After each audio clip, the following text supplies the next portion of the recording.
మనిషి ఏ విధంగా జీవించాలో చెప్తుంది రామాయణం, ఏ విధంగా జీవించకూడదో చెప్తుంది మహాభారతం.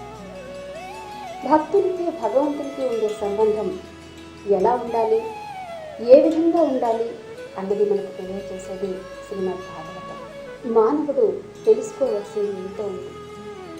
ఓంకారం ఎందుకు ఉచ్చరించాలి, ఎలా ఉచ్చరించాలి, తీర్థయాత్రలు ఎందుకు చేయాలి, అరుదైన క్షేత్ర దర్శనం, ఇలా ఎన్నో విషయాలు. నగరంలో జరగబోయే ఆధ్యాత్మిక సాంస్కృతిక విశేషాలు, వీటన్నిటి సమాహారమే శుభోదయం. ప్రతిరోజు ఉదయం 8 గంటల నుండి 8 గంటల 30 నిమిషాల వరకు మీ ఆలయం ఛానల్లో.